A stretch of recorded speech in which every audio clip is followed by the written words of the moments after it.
that they do. So are they doing the radio show from home right now? Yeah. How has that been for them? Good, I think. I mean, it sounded good. Nice. I don't know if you listen to their shows. I really like my dad's taste in music, obviously. Yeah. You know. Just growing up Big with it. influence, yeah. Yeah.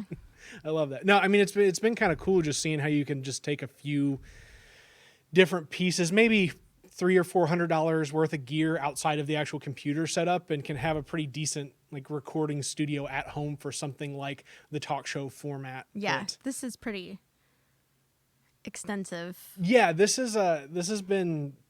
It has worked. Yeah. And here I go again, like getting close to breaking my own rule. But eventually people will just be like, we know exactly where that's at. And eventually people will just like the podcast, not to be like, it is what it is. I feel like you like said it or at least hinted at it in the first one. Oh yeah. And I've talked about it in like multiple of the episodes as well, because it's hard to like for it to not to end up being some part of conversation. I was gonna mention it's why I wore the shirt, you know. Oh, that's legit. Oh, I hadn't even noticed that it is the particular Halloween shirt that it is. Yeah.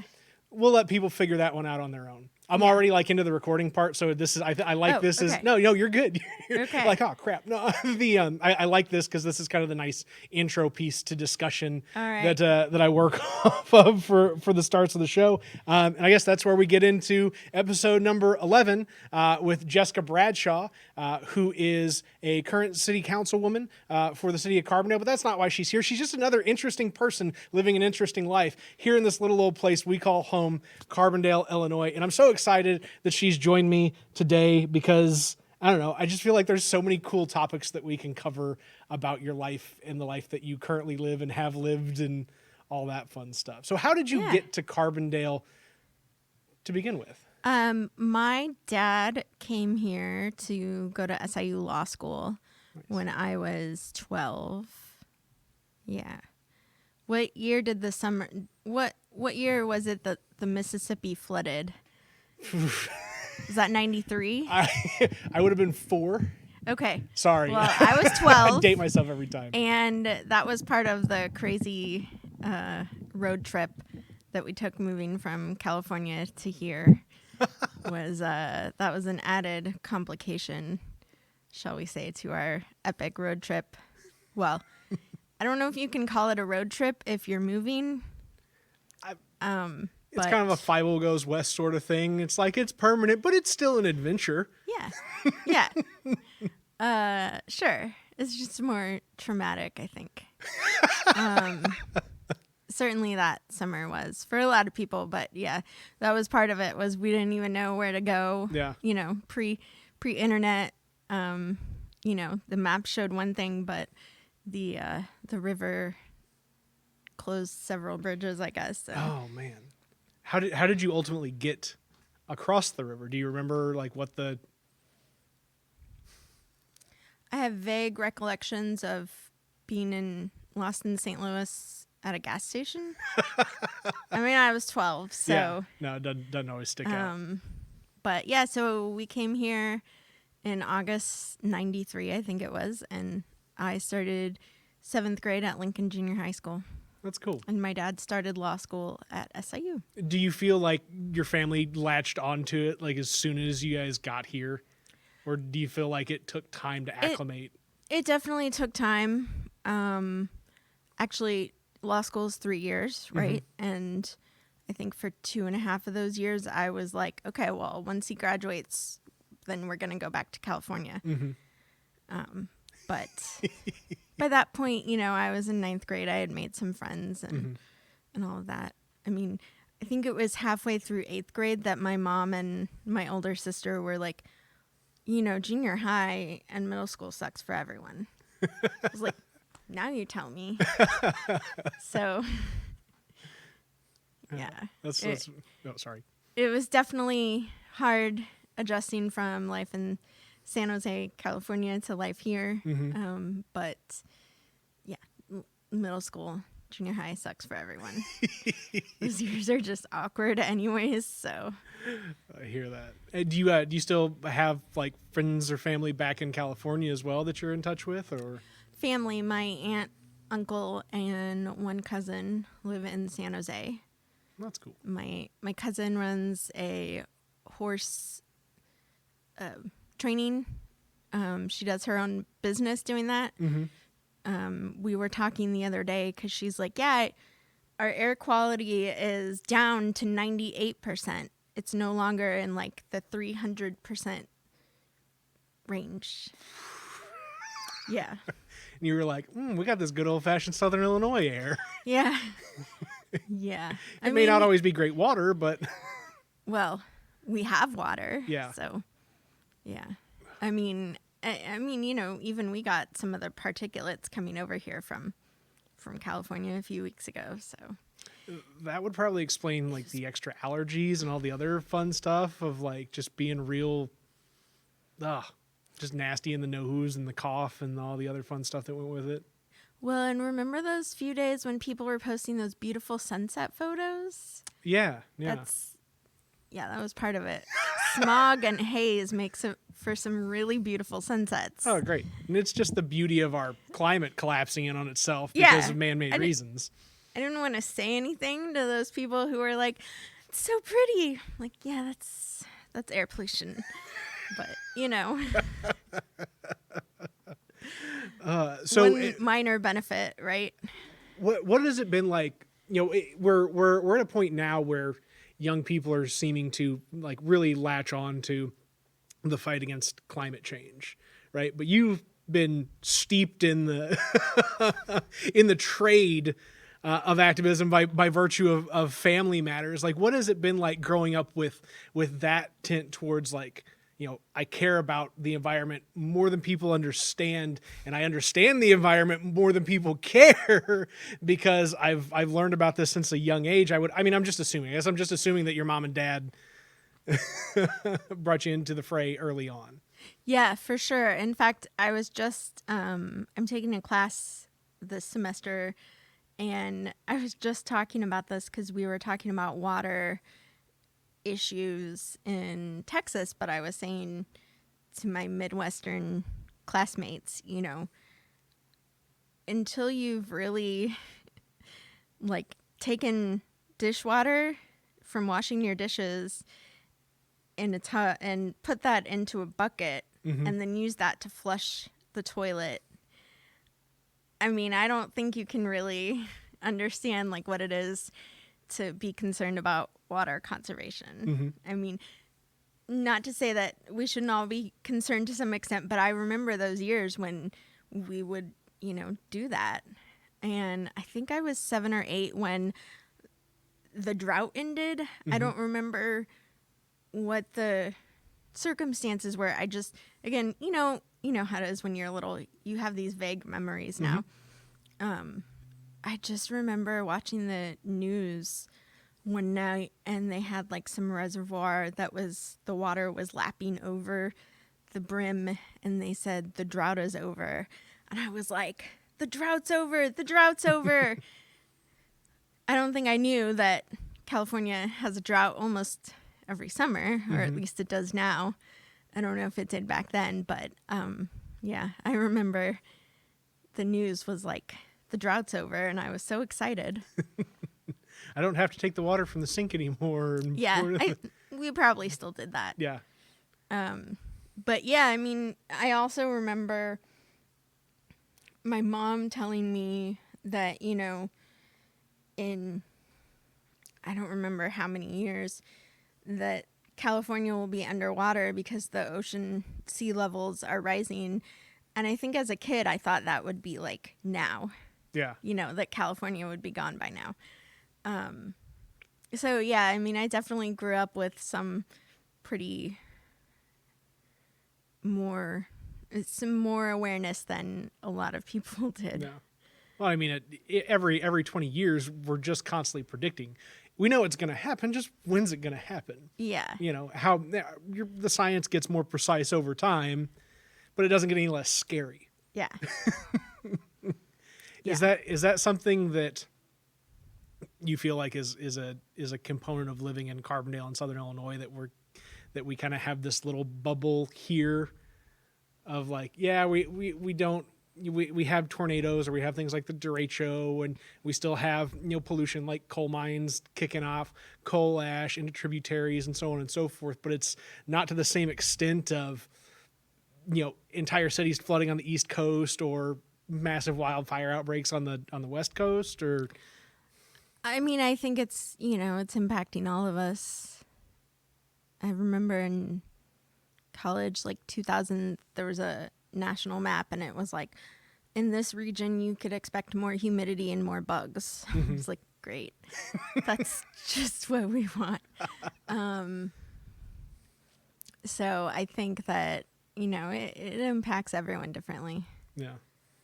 No, that is very, very spot on.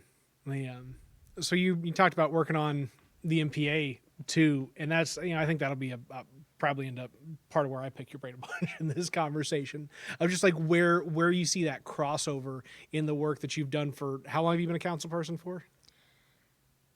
Since almost 8 years. That's phenomenal. So just where did you already kind of have the drive for the MPA before being involved in actual elected office, or when you got into elected office were you like, oh, this would be a good complement for what my interests are moving forward? That's a good question. I guess I started on the MPA in 2015, 2016, but I had definitely thought about it before because I work on campus, and I thought, well, nowadays you can't really get a great job with a bachelor's, especially in liberal arts like I have. And I didn't really know what I wanted to be when I grew up. I still don't know if I really know. I mean, an MPA is pretty broad, even though it's public service oriented, it's still broad enough. And that was one thing that was appealing to it, was like, well, I could work on it and kind of figure out what I want to do with it later. Mm-hmm. Is it one of those things where it's given you kind of this broad exposure to everything from, local governments to, an institution like SIU and universities to federal government activity and kind of just anything having to do with, public administration? Yeah, I mean, it's more like, you take organizational theory, which is what I'm in right now. You take public budgeting, you take research methods or stats. It's kind of like an MBA in that it's very broadly applicable. So you could use it in nonprofits, you could use it in running your own business or your own consultation kind of business, which is something I've thought about off and on. But yeah, I mean, there's a lot you can do with it, which is what kind of appealed. I've taken a lot of grant writing and grant administration oriented classes with Dr. James Grant, who's like phenomenal. He's the one who's helped the city with a lot of the community agencies and organizations, revamping that a few years ago. Nice. So he's very knowledgeable about grant writing and foundations and getting the money. He's not I'm trying to think of if it's the same guy that I'm envisioning. No, because I feel like he was talking about different stuff. I'm envisioning like a skinnier fellow with like thick frame glasses and like curly black hair, but I think that's a different professor at SIU that I'm thinking of. There are two Dr. Grants. Okay. There's him, and then there's his son, Dr. Tobin Grant, who also is in the MPA kind of area. Because of restructuring, the MPA program isn't under political science anymore. It's under management, the new school of management and something. So maybe it's just school of management. That is an interesting topic in my mind that I hadn't thought about, was like being in school, going through the restructuring with SIU. Do you have like insight on how that has affected just achieving your degree as a whole? You're like, whoa, Nathan. It's not supposed to. Like when I search for classes, it's still under political science, graduate level subject areas. But as someone who works there, I can tell you like the the subject initials also haven't changed yet. Okay. For any of them. So I don't know what the plan is, because my department where I work also went to a school July 1st and slightly changed. It was electrical and computer engineering, which is the ECE, and now it's electrical, computer, and biomedical engineering, which is ECBE. But if you look up, the catalog or anything, it's still under ECE. Okay. So I don't know how all of that is going to happen. I mean, it's hard enough, like, when all of the courses had to go online or hybrid. I mean, there's 2 people who work in the scheduling office at SIU full-time. And kudos to them for figuring all of this out in such a short time. Yeah. I mean, they do remarkable jobs, and anytime I had to pester them, I felt so bad. Like, I know you guys are working really hard, but I have to, add this class or add another section. Like, I had to add so many sections because of the social distancing thing. Plus, they had to figure out, okay, well, you had a classroom that used to be able to fit 35. Now it fits 8 with social distancing.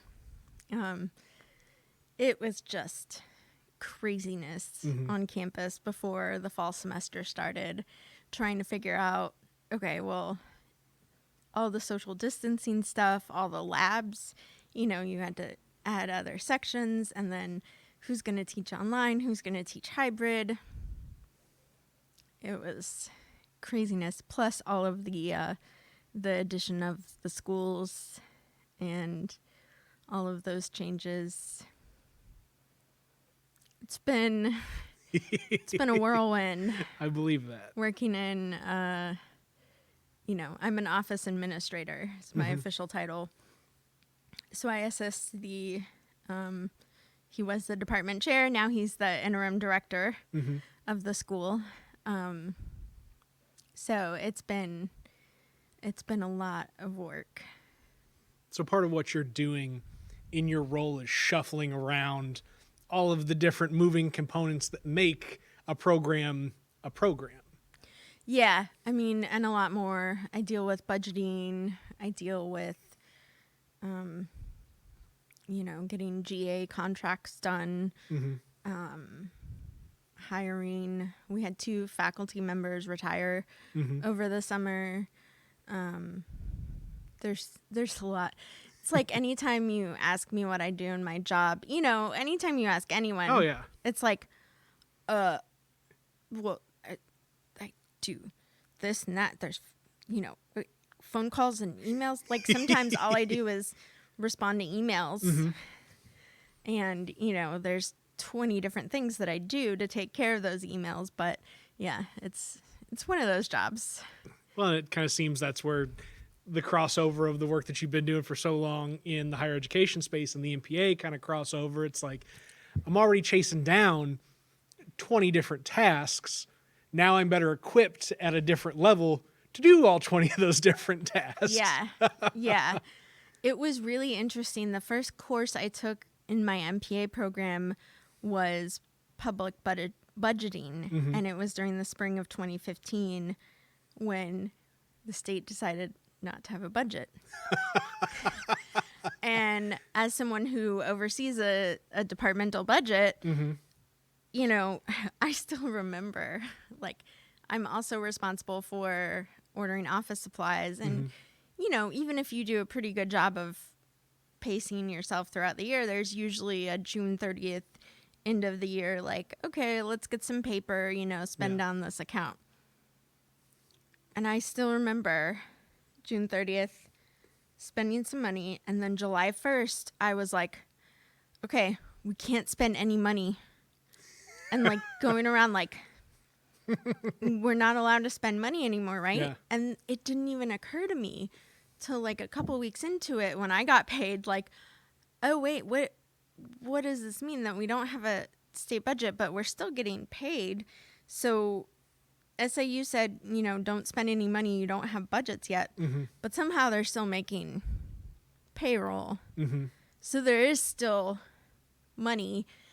It was just, especially after taking that class and seeing the hardest thing to do in that class was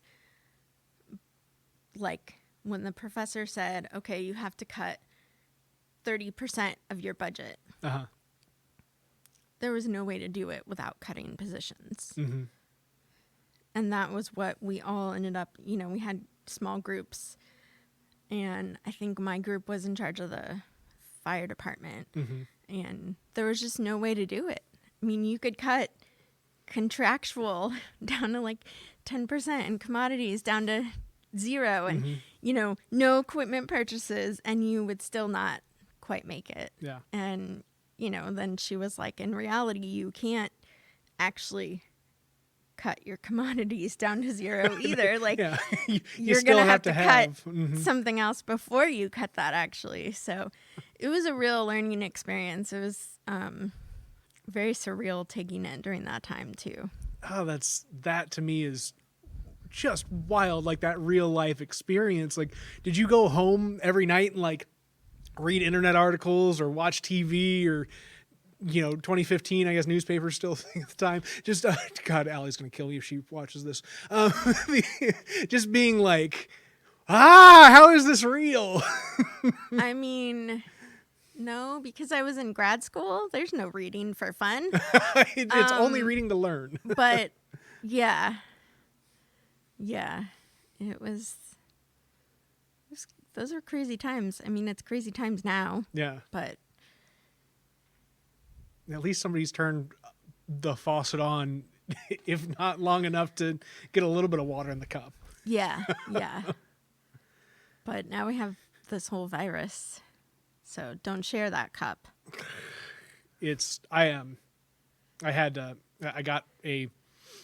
take a COVID test for a new employment offer, and before I could start, they were like, go get a COVID test. And I got my COVID test results back yesterday, and they were like, negative. And I was like, great. I don't have to worry about all this time that I've spent not having COVID, but now I still get to worry about all the time moving forward. Right, yeah. I did it the first day that SIH said SAU employees can go to the old Regions Bank facility and do the drive-through thing. I wasn't really, I keep saying they need to stop showing those pictures of the swabs up people's noses. It's not that It's crazy. really not that bad, No. but when they show that, it looks horrible. But there had been some positive cases in the building, and even though I'm in a relatively newer building on campus, it's still like, how many degrees of separation are you,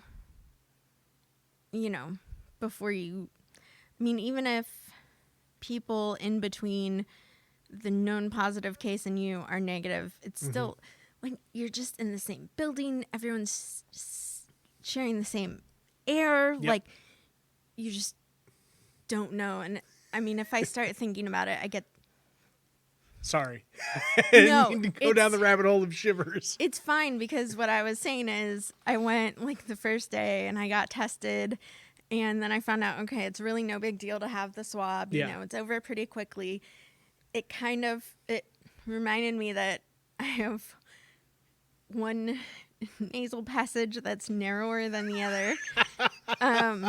But which a doctor had told me years ago, and I was like, oh yeah, that's why that one hurt more.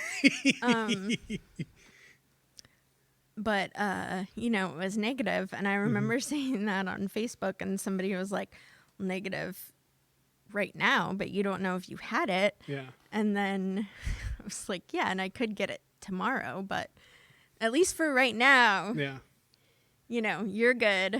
Yeah. And as of 3 weeks ago, I was good. So And we're wearing our masks when we're not sitting here Right. talking. Yeah. And in terms of two people, I'm big on the whole contract tracing concept, right? Yeah. It's, to me, working in groups of 5 or less and being, cautious while at the same time, just understanding that you can easily figure out if X person has something like, well, where do you break the chain of spread? Well, okay, it's easy to trace back to a handful of people in one smaller spot and say, okay, well, here's your possible exposure. Yeah. That makes me feel a little bit more comfortable of just still maintaining the small group activities deal. And I feel it, I just can't imagine what folks are going through right now that are actively working on the front lines of all of this. I know. Just the extra patience to have with somebody who's got to work at a grocery store or a drive-through or whatever. I mean, or nursing. Yeah, that's doctors. Real. I've gotten to have a lot of interaction with at least two sets of interaction with doctors since the car wreck, and it's just like, kudos to y'all for just running around all day long, just not having a clue. Yeah, just dealing with it as it comes. I mean, I guess that's the thing when you do that. Like, my mom was an ER nurse for years, and always had people like, well, my cough is, I have this weird cough. It's kind of like, and just like right in her face. Just here you go. Exactly. And I mean, same with people who work with little kids. I mean, luckily a lot of schools have gone remote, but I mean, pediatricians and I don't know. Yep. It's crazy. The kid part, we're not sending the kids back to school at Hampton. We're lucky that our kids have flourished in remote learning, but like, it ain't happening. Like, I don't care how small you make the class. Like, the fact is, you're trying to cram hundreds of people into a single facility, and it just ain't gonna work for me. It just ain't gonna work. Oh my goodness! Now, so you talked about mom, but do you come from a big family, like brothers, sisters, cousins? Like, I feel like I've seen the family out before. Like, I'm specifically thinking like Waiting on Y'all at a restaurant years ago, and it seemed like you had a bigger family. I don't know if it was cousins, brothers, sisters, uncles, aunts, the whole shebang, or if it may have just been friends and all that together. Yeah, it was probably friends. My dad's side of the family is he has a lot of siblings. My mom's just got one sister. I have an older sister and a younger brother. They're both in Austin. So talk about virus central. That's that's not really a. Is Austin a hot spot right now? Yeah, I mean, I think through the whole thing, I don't know how they're doing right now. But yeah, and I have a almost 2-year-old nephew, so they're just germ cities, little germ factories. So yeah, that's our core family, and my parents still live here in Carbondale. Nice. My mom's retired now, but my dad works as an appellate public defender in Mount Vernon. Oh, so he gets to go to the cool old courthouse. Yeah, well, when they're in session. Okay. They've been doing court via Zoom. I feel like that's a new television drama, Zoom Court, or it's at least an SNL skit. I don't know. Well, he even they have like a fake court background on Zoom. That's like a picture of one of the courtrooms or something in Mount Vernon. I think he said it was Jefferson County specific. I don't know. Ballpark. You're like, I can't keep track of all the stuff my dad does. Yeah. But yeah, just like everything, it's via Zoom now. Yeah. It's an interesting world. It just happened to be a really good time to like kick this whole project off. Like, I felt like one-on-one conversations, it's a good format for the here and now. Yeah, I feel like I'm telling you a lot more because I never talk to anyone other than coworkers. Good. So no, that I hadn't even thought about that. Like, people have been cooped up for so long, they're just itching to have a little bit of proper social interaction. Yeah. So, nice. Yeah. I mean, I won't say that. There's a few friends who I've, socially distanced at the dog park or, whatever, socially distanced, walking together. But yeah, mostly it's coworkers and texting and stuff. Yeah. There's we're lucky that it's not 1973 where there's no way of properly communicating outside of a phone call. Or even, 15 years ago when you only had free minutes after 9 p.m. Yeah. In texts, if you went over so many, then it was 5 cents. I mean, it doesn't even you don't have to go back that far to be like, whoa, it would have been so different. This is like the best time we could ever had a pandemic, man. Yeah. No, it's, oh my gosh, especially with our president. It's not. I won't drag you down that hole. Not a good time. I promised you beforehand we didn't have to talk that level of politics. We'll keep it local. Which there are two things, and I don't know I'll let you pick kind of which direction we go next on this. But either the direction of growing up green in Southern Illinois, or where all of your love for animals has come from. Your choice. Oh my gosh. Well, animals. All right. Because we were talking about the dog park and it made me think of how many conversations I have with my dog now, I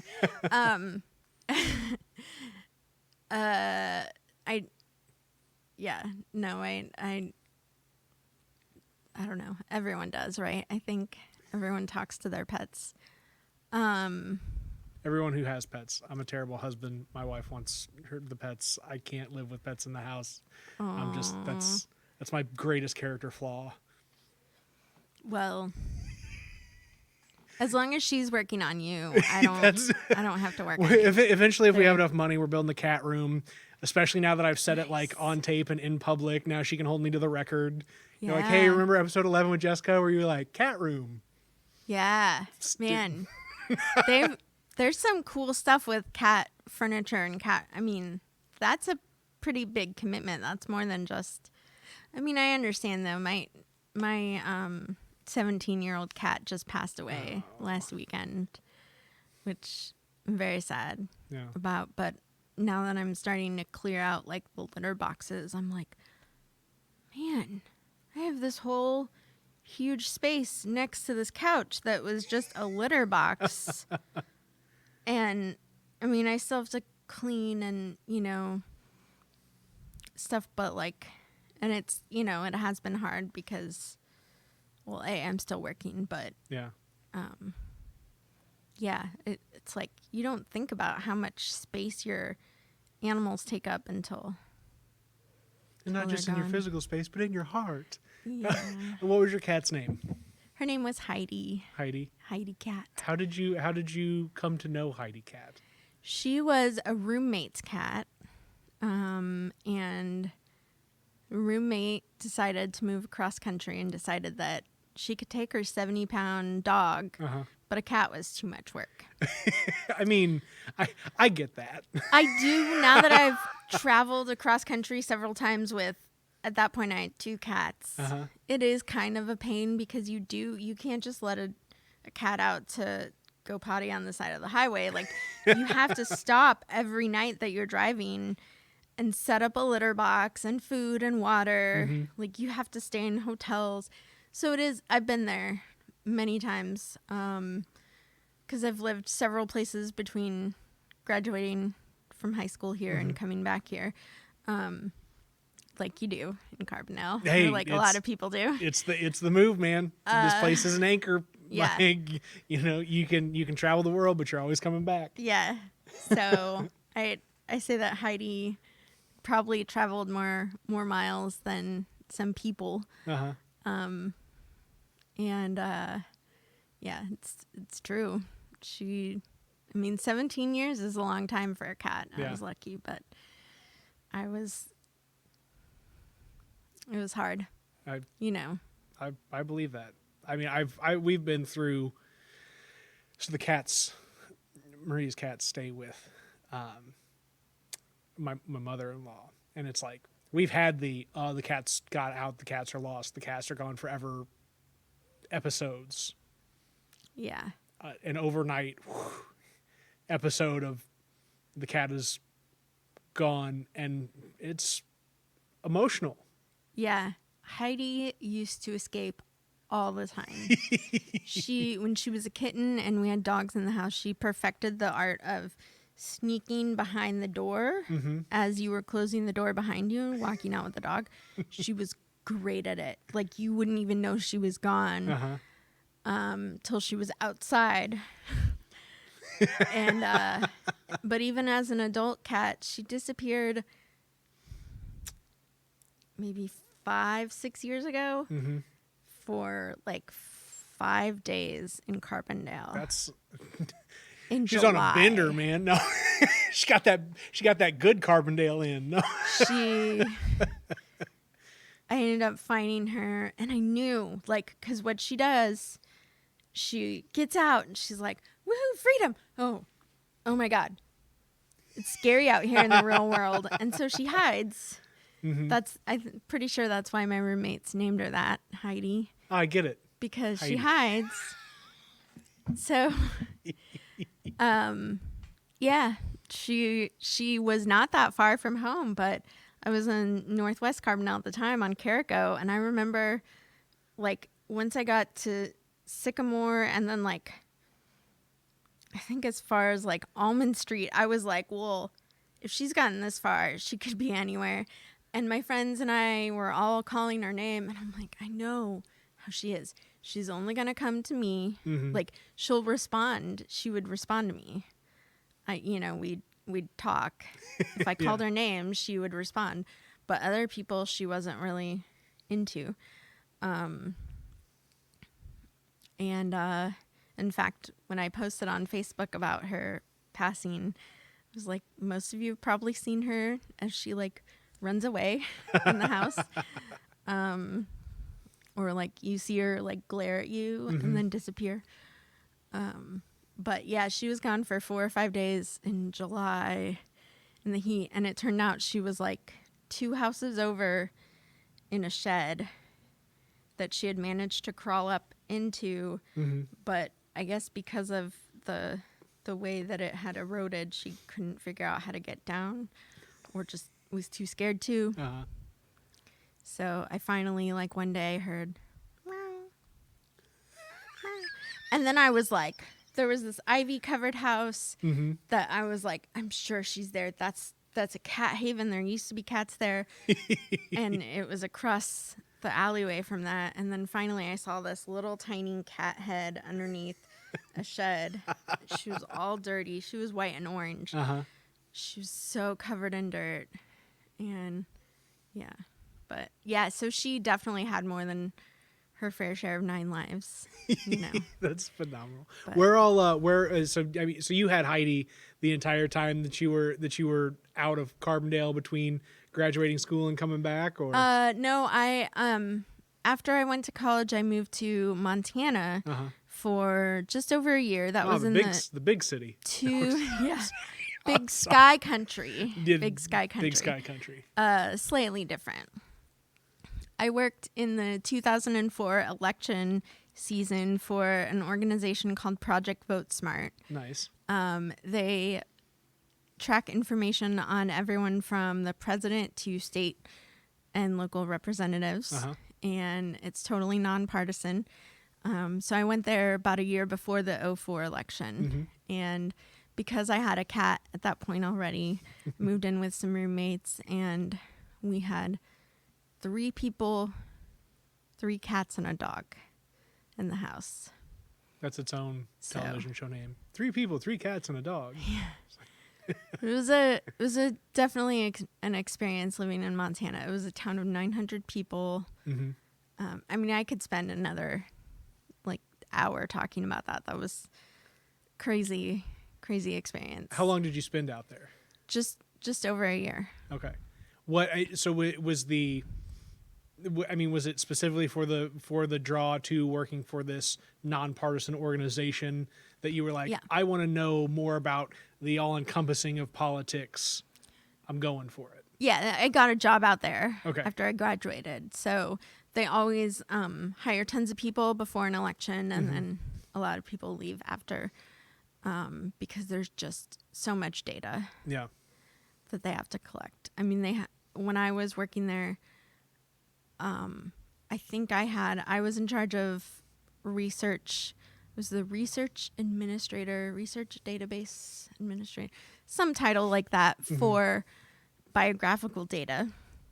And just to give you an example, we had over 100 candidates listed for president.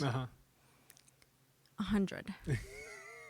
I mean, it was so much. And if they didn't respond to, like I said, I could spend tons of time on this, but if people want to know more, they could go to votesmart.org. Boom, plug, got it. And find out more. It's a great organization that I still support, but yeah, it was an experience. That's it's the main reason that people go out to Phillipsburg. Actually, I think now they're in Arizona, but so this organization was like based out of that. Yeah. Okay, so it wasn't just like we're here in Montana for the one-off, whatever. It was like that's okay. Yeah. Yep. Huh. Somebody donated an old ski lodge and property to the organization in their will. Yeah. Back in the 90s or whatever, and so they built this whole organization based there. But I think now they're at a university in Arizona. It's been a minute since I've looked them up, if I'm honest. Well, and I mean, if there are a couple, I think both Northern Arizona and ASU have really big like public activities focuses on their campus. I mean, I can think of like PBS NewsHour. Their like late edition part of it's filmed at the Walter Cronkite School of Journalism at ASU. I think it's ASU. But it's somewhere in Arizona. I know that much. And it's like, okay, cool. This makes sense how that would all mesh together. Yeah. I want to say it's ASU. Okay. But it's late and I don't know. No, it's not. I blame you everything don't have to keep track of the organization you worked for 15 years ago. I blame everything on COVID brain nowadays, right?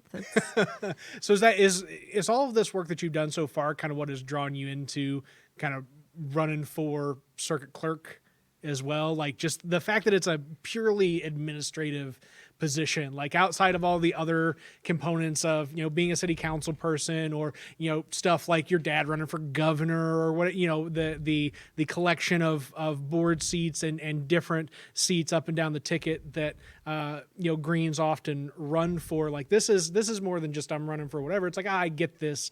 This is the work that I do. Why not try for it? Yeah. It was kind of the perfect combination, the perfect trifecta of political seat, administrative, like job experience, and soon I'll have my MPA. Yeah. I'm going to be graduating in May. Whoop, whoop. If all goes well. However that graduation looks. I'll Yeah. be sitting at my computer desk with the cap and gown on. Yeah. We won't have Bob Odenkirk. Man, I would have loved to have him last year. Right. I mean, I still saw it on YouTube, so I guess that's the same, right, as graduates last year. But anyways, yeah, so I have a couple more classes this spring, but then I'll be an MPA graduate, which I don't know if we said that's Master's in Public Administration. Now we have. Did we say that yet? At SIU? People were like, what's that acronym stand for? Yeah, I mean, people have the internet. Hopefully they'll find it. They can find it, but just to be for sure about it. There's two types of people that pick up on the podcast. One is the 10-second watchers. They see it scroll through. And the other is the several hundred people that actually watch 10 minutes or more of this, which I assume is at least watching half the podcast. Because if you've watched more than 10 minutes, you're like in it. Yeah. And it's cool to see the metrics on the back end. Sorry, I didn't mean to cut you off. Yeah, no, that's interesting. I mean, I'm a data person, so right. I bet it would be interesting. I've lived in this world of like social media metrics that you always question. What does anything like really mean, right? Like Facebook and Twitter and Google think they know what their metrics mean. Nobody actually understands what their metrics mean. Like in terms of the way that media and communications move entire swaths of populations, like you can talk about how many people see a post and how many people interact with a post and how many people click through and read time and watch time and all that. But until you actually see like what we're experiencing now as a society, you don't understand what those metrics mean. Like those metrics mean something in much greater detail than just 1,000 impressions served. I have heard a lot of things. I haven't watched it because right now I need to be on social media But you because gotta I'm watch campaigning. it. You gotta watch that documentary. The Social Dilemma. Yes. I have heard so much about it from actually my instructor this semester, Dr. Davis, talked about it. And also one of my favorite podcasts, Armchair Expert with Dax Shepard. I don't know if you said, is that Dax Shepard? Yeah. I have not listened to it. I'm not myself a big podcast listener. What? I know, it's weird, right? I make my own stuff. I don't know. I'm a real forager in the media world. I like to pick my own. Okay. Well, Silly. there's so many good podcasts. I mean, like you were saying, now's the time. Everyone seems to be in the podcasting thing now. I mean,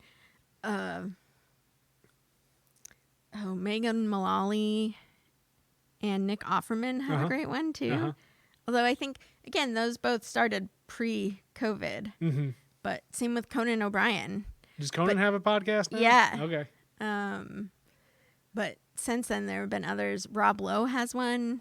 I mean, I don't know. I'm more into the comedy-esque, like, ones, like Hollywood-esque ones, because, Those people you're already interested in. Yeah, especially when they talk to interesting people in those interesting podcasts. I like the subtle plug in the middle of your conversation here, Jessica. I appreciate that. Interesting people. Yes. And their interesting lives. No. Yes. Exactly. Well, and that's kind of this is all, like, for me, not having like proper stand-up comedy.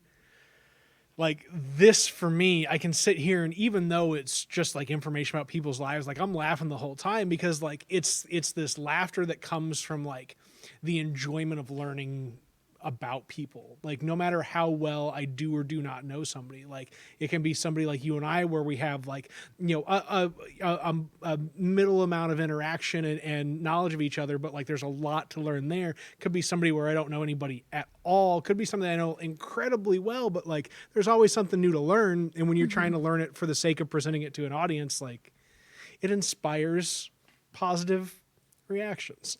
Yeah, actually, that reminds me of another podcast, Smartless, with Will Arnett, Jason Bateman, and Sean Hayes. 3 hilarious people in their own rights. They each episode, one person invites someone on who the other 2 haven't done any research on. So, like, the one person has done the research. The other 2 are just there chatting. And then the 3 of them are hilarious. They've had other hilarious people on, like Dax Shepard. I'm trying to remember who else. Anyways, it's really interesting and really funny. Oh my gosh, those people. I will have to check that out. I'm a big fan of Will Arnett. The kids like Will Arnett. That's a good. I just finished rewatching Arrested Development, which I know isn't kid appropriate, but I'm not kid appropriate. Let me tell you, like, it is what it is in our household.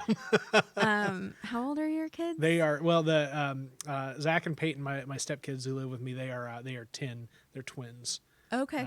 So we're at a very interesting point in time where they're really starting to catch on now. Yeah. Yeah, I bet. Gosh, I wonder, like, for teenagers, it's got to be hard, this whole COVID thing. And then for little kids. We are in a very lucky position because they are twins. They are just the right age where, like, they can occupy themselves with anything. We're lucky that they're very digitally literate and very comfortable navigating electronic spaces and digital spaces. But yeah, I mean, any younger, like if they were 7 or 8, it'd be a nightmare. If they were 14, I'd be ready to strangle them. But like, we hit just the right spot. Yeah. I mean, I you know, watching people who have to get childcare for their kids in this setup. Like there was somebody that was talking to me a couple weeks ago. Their child was one of the positive tests that came out of a local daycare here, and it's like, damned if you do, damned if you don't. Yeah. Yeah.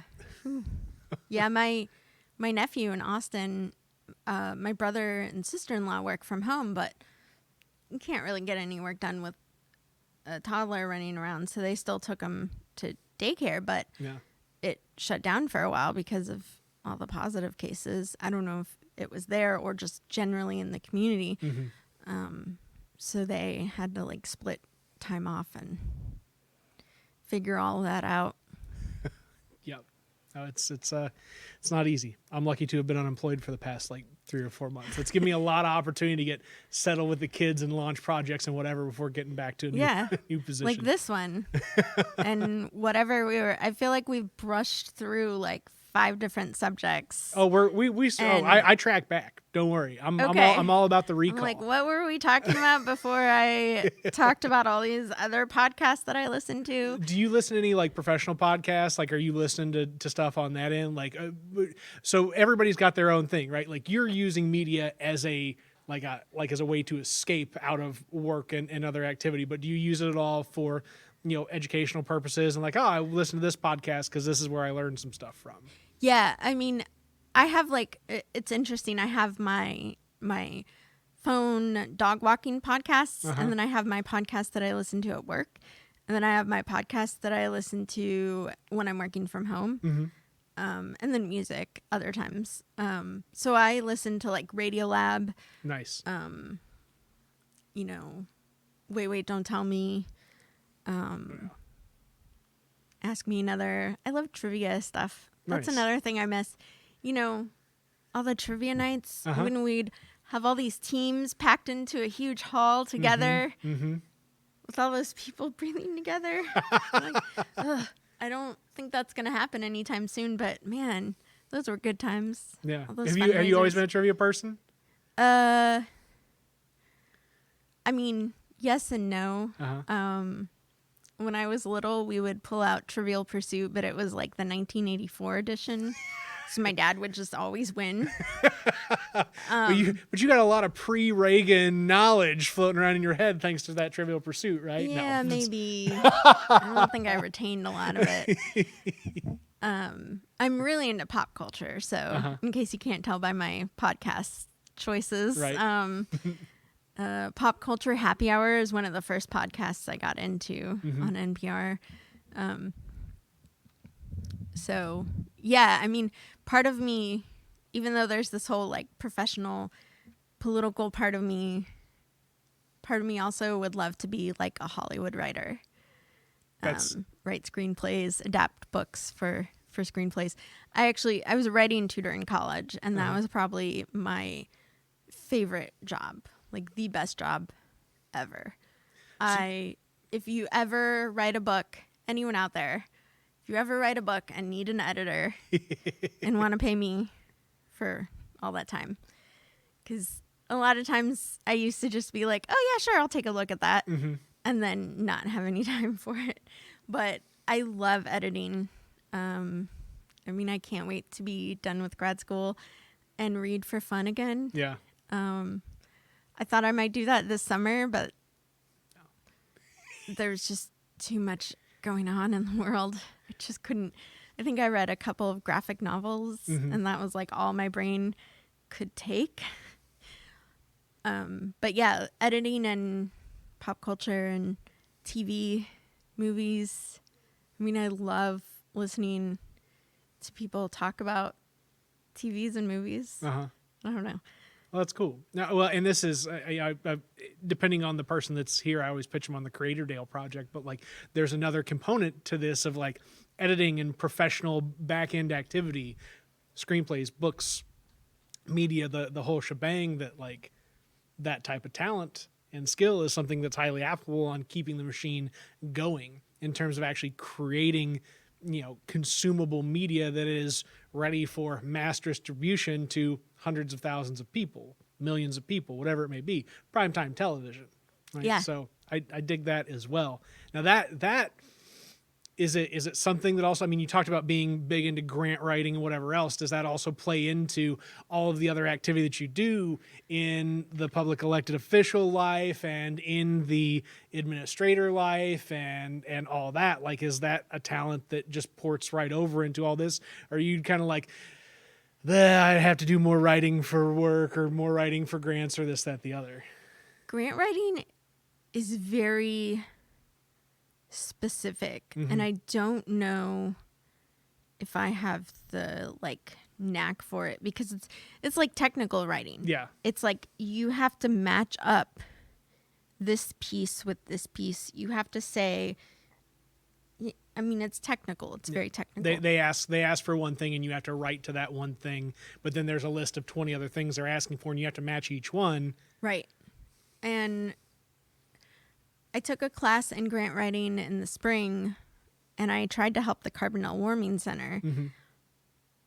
While the Carbondale Warming Center was transforming from a winter overnight shelter to a 24/7 year-round COVID distanced shelter, which was awesome, and they have managed to do it so far, thankfully, through some grants that the city manager and local places of faith and other organizations have helped them do.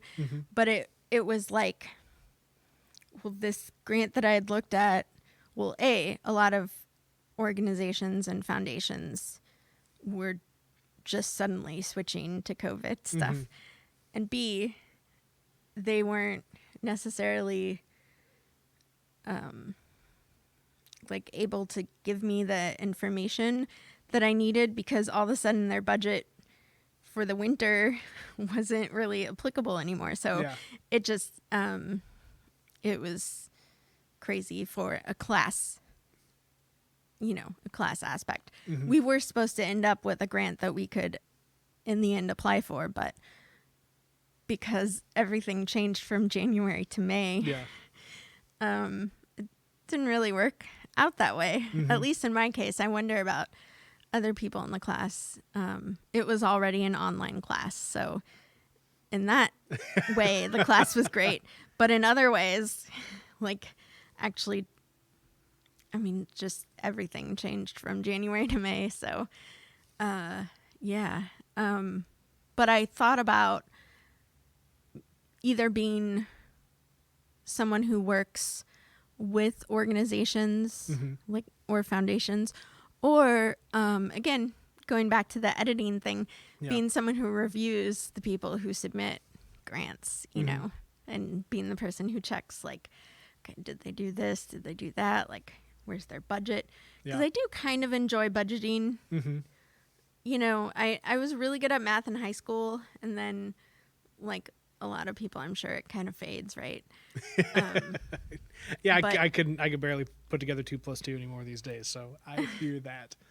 But that's why you have Excel, right? And I'm kind of an Excel, I was an Excel whiz. Now, they keep changing it, but I'm pretty decent at Excel. I'm sure your base knowledge of being decent is actually like light years ahead of what most people are. Because anybody who's like, I'm decent at Excel, it's like, you put them up next to somebody who really doesn't know Excel, you're going to see the difference. Yeah.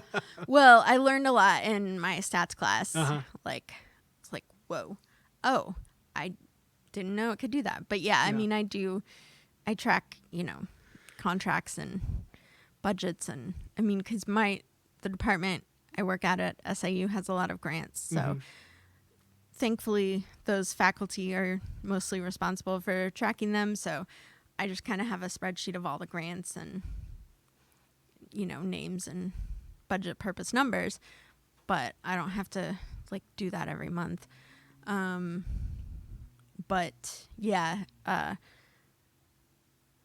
forget where I was going with that. That's the beauty of this conversation. Sometimes, like, I've done it so many times, like I'll just get deep into it and then I'm like, what were we even talking about? I'm just talking now. I like this. Let's go.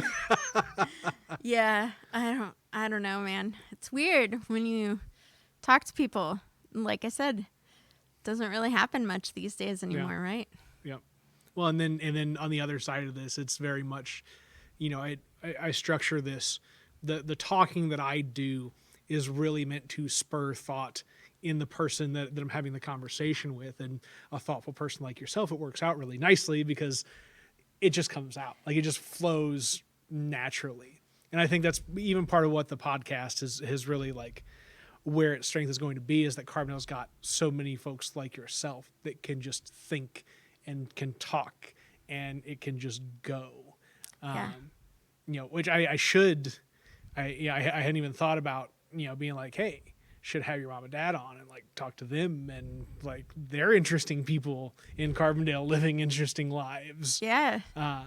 Which gets us back to kind of the growing up Green Party aspect. Like, was there already an established Green Party that?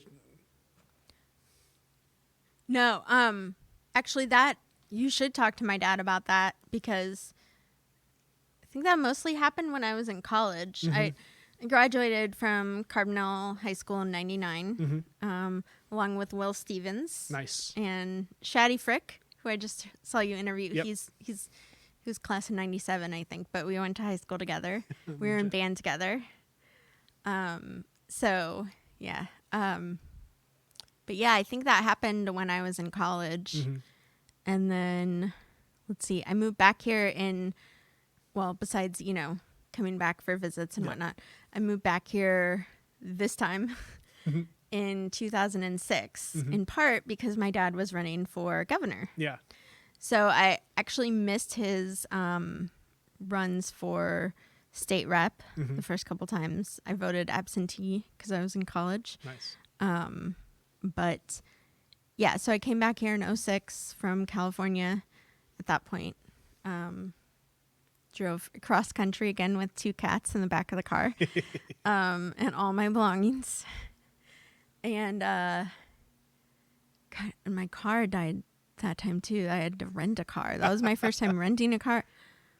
That's a whole other story. So many stories I could go into. So yeah, where was I? Oh yeah, running for governor. So I came back here in May. I think it was April. Yeah, because it was right before his birthday, which is right around Earth Day. Nice. And we were petitioning, trying to get 25,000 signatures to get him on the ballot. And so that was my first time doing that. Going door to door, going up to Chicago a few times and stopping people on the street. And then we had the petition defense, where we collected, this many signatures. Because I think we got, well, again, he could tell you, we got a lot more than 25,000. We just barely made it, too. The Democrats challenged it. And I was one of the people who went to Chicago, because that was my job, was working for him for his campaign. I was trying to do fundraising at that time. Nightmare. Didn't really know what I was doing, but Least favorite part of politics. yeah. But we went line by line. When you sign a petition, you sign, print your name, then you write your address, city, state. And people don't always write it real nicely. No, and we had already gone through, for weeks before, we'd gone through, if you had written Seedale, we crossed that out and wrote Carbondale. Yep. I was part of the research campaign that tried to look up people's addresses if they had forgotten road or street or the direction. If I put Main Street but forgot North, that might be challenged and thrown out.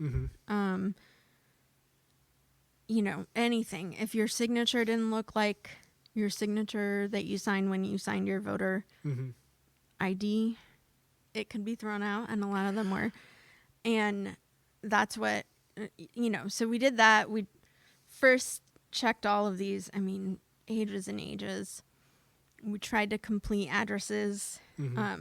We tried to read illegible, like somebody's, not signatures, but like names.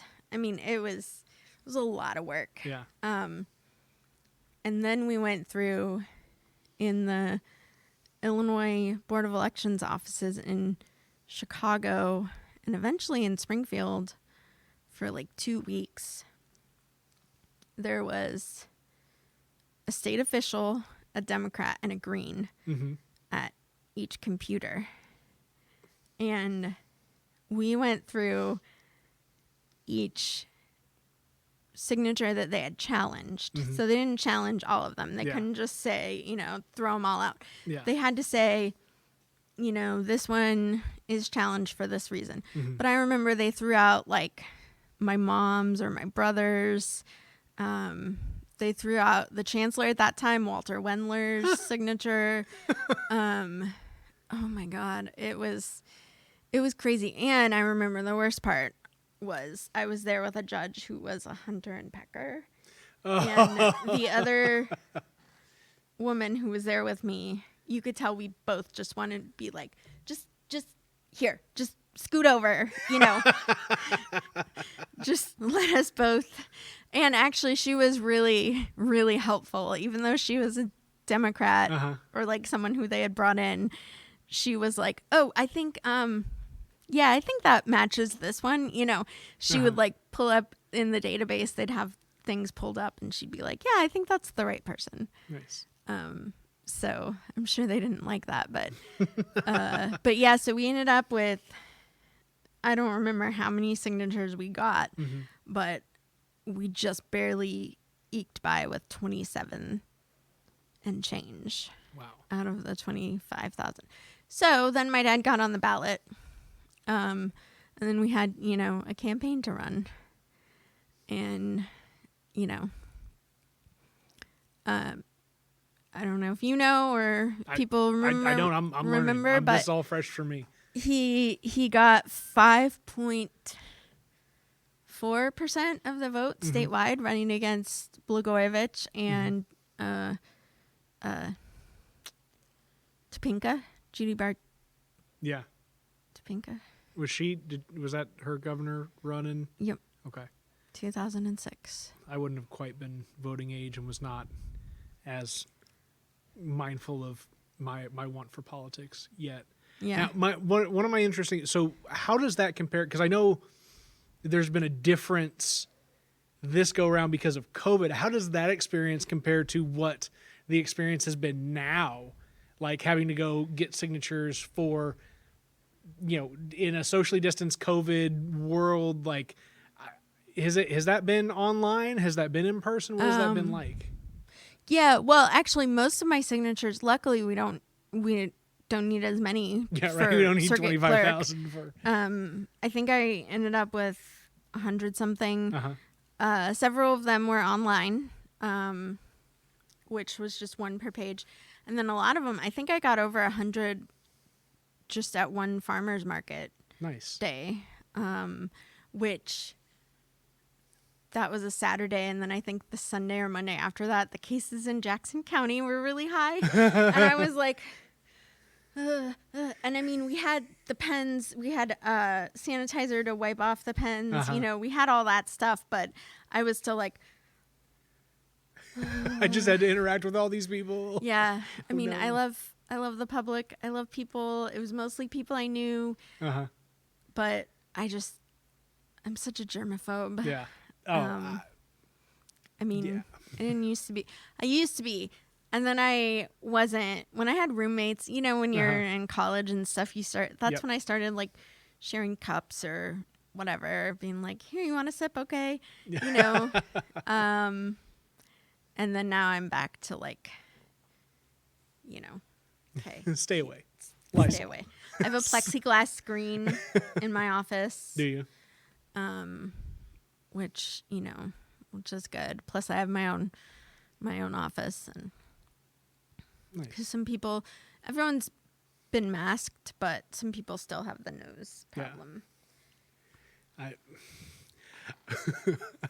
I was over at Murdale today, and there was a guy. He had taken his N95, right? So it's not just your typical, surgical mask. Like it's got some oomph to it. It's got some structural rigidity.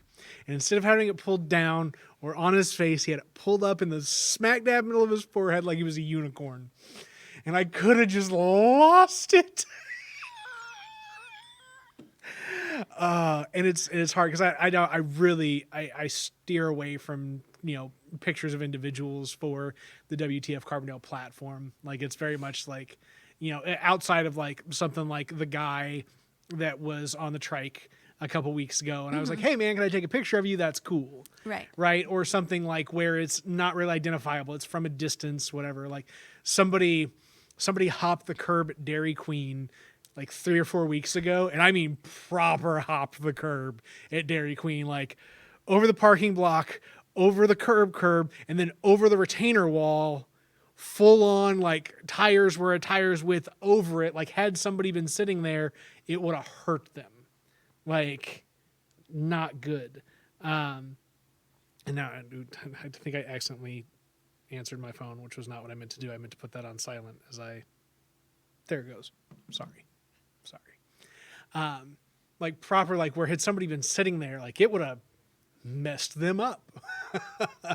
And I was like, and I finally, like, as the tow truck was pulling it back and people were out of frame, whatever, I snapped like a little picture and I was like, man, this is gold, but I don't want to ruin these people's day like this. They don't need to, have this happen and then be on the internet because I didn't go ask them for it. So I try and stay away from that stuff. But yeah, you just never know. Half the time I feel like it's somebody who you do know, because I remember years ago seeing a picture of somebody had rammed their truck into some building on 13. Yeah. Was it Thai Taste? Was it a Thai Taste picture? No. I feel like that's happened more than once. It was, I don't know, going the other way. Okay. But, and it wasn't that bad. Like, I think it was worse for the truck. It was a brick building, so I think the bricks were fine. And it was on the front page of the Carbondale Times, and it was like, I won't repeat her name now, but it was like, so-and-so, age blah, blah, blah of Carbondale, was in this accident earlier. And I was like, oh, I should text her and make sure she's okay. Because it was someone I went to high school with, Right. Well, and I never think about it in that context. Because, like, I list the page as newspaper because I try and, like, have some sort of news value content on there. Yeah, it's kind of shit talk, but it's also, like, here's some information in a fringe way. And so, like, taking into account that, like, newspapers all the time publish pictures, publish names, do whatever, and they're not going direct to ask somebody because it's public record. So it's public record, happened in a public space, it gets reported on. So that's something to be mindful of. Sorry, I don't mean to keep talking so much during this conversation. You've been really good about talking and like latching on to conversation topics. So my apologies. Well, I'm trying to remember what the last big topic was. I guess Green Party. Yeah. I mean, we were talking about what it took to kind of get into and like getting into a campaign in the middle of COVID.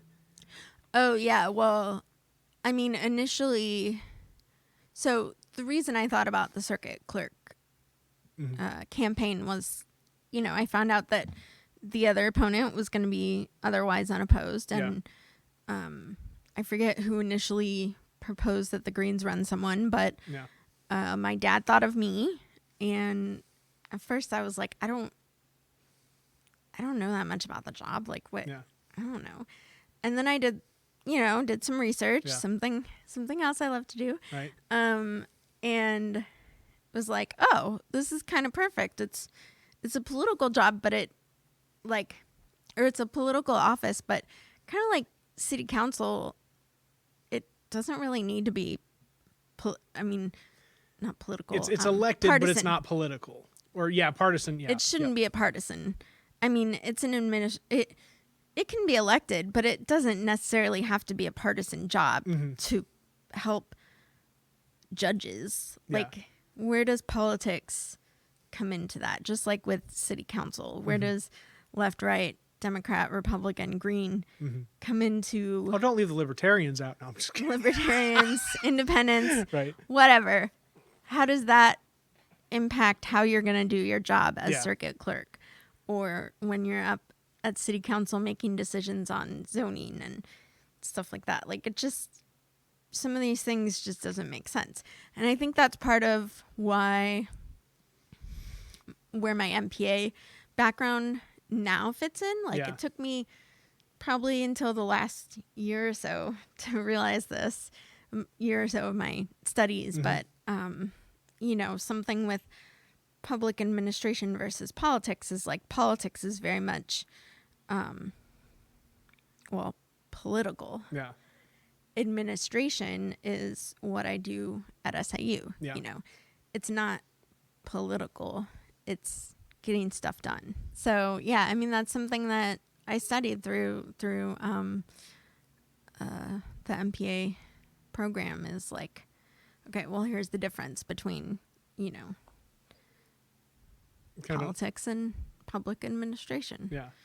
Public service. And a lot of people go into it for very similar reasons, but different. You know, a lot of career politicians, you know, may have different motives. Versus just doing the people's work. Yeah, exactly. Well, this is we're pushing an hour 20, and usually I have these things around an hour. So I'm going to, unless there's anything in particular that I missed that you're like super interested in wanting to talk about, I'll sit here and talk forever, but I don't want to keep you longer. I feel like we didn't talk about city stuff very much. We didn't. But, you know, that's okay. You can always have round twos with people. Oh, right? absolutely. And that's kind of on my to-do list of like, really, especially with a lot of the folks that are kind of up front, like on this, like people that I want to cycle back around to. Yeah. You know, like in the first 50 people, you know, out of the first 50 people that I do this with, I'd like to be able to pick 10 of those people and have a revisit with them, you know, in a year's time. Yeah. And I think you would definitely be one of those people. Like, it's just there's a lot going on in your life, and it's worth checking out on that. So yeah, sorry I didn't pick up, and like city stuff is super interesting to me as well, obviously, but it's fine. And we started talking about animals, and I talked about Heidi instead of like how I fell in love with animals or whatever, but it's cool stuff. And I mean, this is pertinent to your life now. You've talked about it on social media. Like, this is an interesting piece that like people will want to hear that, you know, 10 minutes that we talk specifically about the adventures of Heidi and Jessica. Like, she was such a cute cat. And I even posted, because I didn't get any yard signs put out hardly at all this last weekend. So I even put it on my circuit clerk campaign page, because I mean, I think I've caught up now, but there's possibly still people I'm forgetting about, because I was Sunday I was just a wreck, because that was when she was really bad. But even Saturday, even before, well, like I told you with the reason I had half and half is because I was at the grocery store like, okay, well, maybe she'll eat this, maybe she'll eat like, and so I took a little tablespoon of half and half and tried to give it to her, poured it down her throat with her medicine, and you know, ended up with half and half and antibiotics all over both of us, and that didn't work. So no, I totally misread that text. I was like, "Do you need half and half?" Yeah, it's like, sorry, we're not big coffee drink. I don't have half and half at the house. No, I just flip flopped. Like, I don't know. There's probably something you could do besides put it on coffee, but I don't know. Yeah, no, that's fair. That's fair. Well, that's I think I'm gonna call it on that one. This is good. You are so far you're the reigning champion of length of podcast. Oh my gosh. So far. Okay, I dig it. Whoa. No, this is a really fun conversation. I really enjoyed this a lot. Okay. And I look forward to maybe in a year or so having you as one of our first revisits. Yeah, who knows what I'll be doing in a year. Right? You know, we might have a pretty good idea depending on how the next month goes. might. Did you stop recording? No, I've not. I'll end it real quick, and then we can have our conversation afterwards. This has been episode 11 of the WTF Carbondale podcast with my guest Jessica Bradshaw. An absolutely wonderful conversation that I'm looking forward to revisiting sometime in the future. And have a good one, whatever that one may be. Thanks.